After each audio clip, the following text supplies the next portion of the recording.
Dark tales for dark nights. Assalamualaikum warahmatullahi wabarakatuh. Perkenalkan, nama saya Andrian. Saya dari kelas ABL 3B. Kami dari kelompok 4 bakal jelaskan tentang Facebook. Nah, teman-teman saya sudah menjelaskan tentang sub-sub lain yang berkaitan dengan Facebook. Dan kini saya bakal menjelaskan tentang 5 kesalahan yang dilakukan orang-orang ketika berjualan di Facebook. Apa saja? Check it out. Nah, sebelum kita masuk ke intinya, kita cari tahu dulu apa itu Facebook. Nah, Facebook adalah salah satu platform terbesar di dunia atau bisa dibilang sebagai medsos yang penggunanya paling banyak sekarang.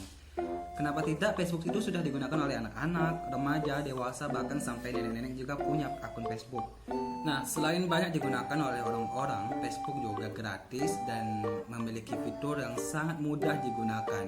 Oleh karena itu banyak sekali pedagang-pedagang atau pebisnis kecil-kecilan yang mereka menjual barang dagangannya di Facebook.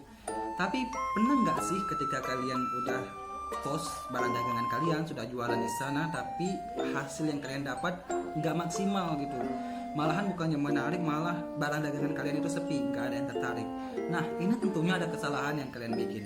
Itu yang bakal kita bahas, 5 kesalahan yang sering orang lakukan ketika berjualan di Facebook. Yang pertama, terlalu sering menandai barang dagangan kepada teman. Nah, pernah nggak sih kalian udah berjualan di Facebook terus kalian nge-tag teman atau saudara kalian? Nah, hal ini kalau dilakukan dalam skala yang terlalu sering, ini bakal menjadikan barang dagangan kalian malahan nggak tertarik untuk dilihat oleh orang-orang. Karena orang-orang bakal berpikir bahwa kalian berjualan itu dengan tujuan bukan ke publik gitu, tapi ke teman atau saudara kalian yang kalian tag gitu. Kalau terlalu sering melakukan hal ini, tentunya ini bakal mempengaruhi penjualan atau hasil yang kalian dapat dari penjualan kalian di Facebook. Solusinya gimana ya? Ketika kalian ingin nge-tag teman, sebaiknya jangan di-tag ketika kalian berjualan. Akan lebih bagus ketika kalian nge-tag itu ketika ada kegiatan bermanfaat atau postingan-postingan yang ditujukan untuk kekeluargaan atau pertemanan gitu. Tapi kalau seandainya untuk barang dagangan atau bisnis, itu lebih baik jangan nge-tag teman atau saudara terlalu sering atau bahkan jangan sama sekali. Itu bakal membuat publik itu berpikir bahwa barang dagangan kalian itu tidak ditujukan kepadanya, tapi malahan kepada orang yang kalian tag itu. Itu sih. Yang kedua, menggunakan gambar dengan kualitas jelek. Kalian pasti pernah kenal istilah first impression. Jadi orang itu ketika membeli barang tidak hanya melihat manfaat dari barangnya saja, tetapi kadang dari tampilannya. Sering sekali nih kita scroll Facebook lihat barang dagangan yang tampilannya bagus, padahal kita nggak perlu nih, tapi karena bagus kita pengen punya gitu. Begitu juga ketika kita berjualan di Facebook yang barang ini sebenarnya bagus, karena kita menggunakan gambar dengan kualitas jelek, orang-orang malah tidak tertarik gitu. Orang-orang akan berpikir bahwa barang ini rusak atau si penjualnya tidak profesional. Solusinya gimana? Ya, kalau ketika kalian tidak punya kamera yang bagus, kalian bisa menggunakan kamera teman kalian. Selain dari gambar yang bagus, backgroundnya juga harus bagus, sehingga ketika orang-orang melihat itu bakal menarik sekali.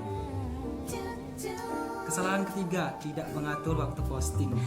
Waktu posting yang tidak diatur juga bakal mempengaruhi hasil penjualan kamu. Promosi atau barang dagangan kamu bakal sia-sia atau bahkan tidak dilihat sama sekali oleh orang-orang. Nah, pertanyaannya, kapan sih waktu yang tepat untuk bisa posting barang dagangan?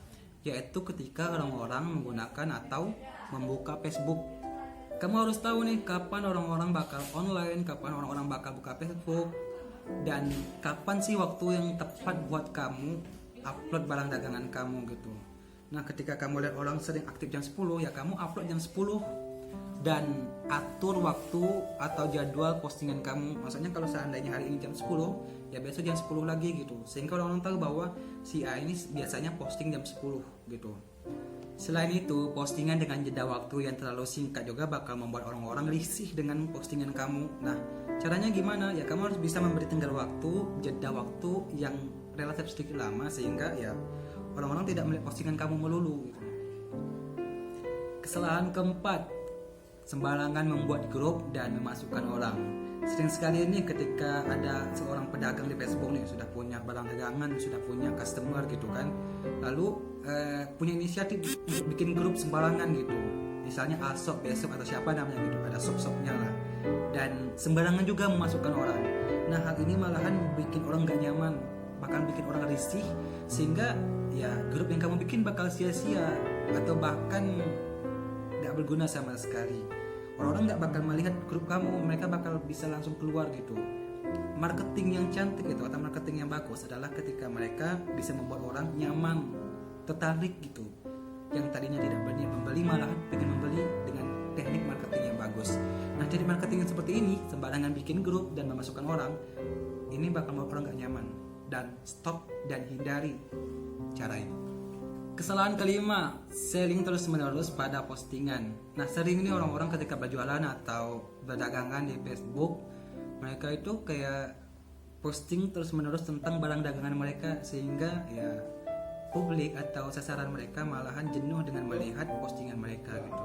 Caranya gimana ya? Kalian harus bisa membandingkan postingan dagangan dengan postingan kalian yang lain gitu. Ada aktivitas-aktivitas lain yang kalian posting di Facebook sehingga ya publik bakal suka melihat aktivitas kalian gitu. Ketika mungkin kalian lagi traveling atau lagi sama keluarga lagi makan-makan ya, kalian bisa kok upload di sana sehingga ya publik tidak hanya tertuju pada postingan dagangan kalian, sehingga ya postingan kalian bakal lebih sering dilihat orang-orang gitu. Baik teman-teman, itu tadi 5 kesalahan ketika melakukan penjualan di Facebook. Saya harap dari kesalahan tersebut teman-teman bisa kok mempelajari gimana atau mencari solusi yang lebih tepatnya lagi gimana. Atau mungkin kalian pernah menggunakan kesalahan tersebut tapi baik-baik saja. Tapi saran saya, kesalahan tersebut lebih baik dihindari dan jangan digunakan sama sekali. Sekian dari saya Andrian. Assalamualaikum warahmatullahi wabarakatuh.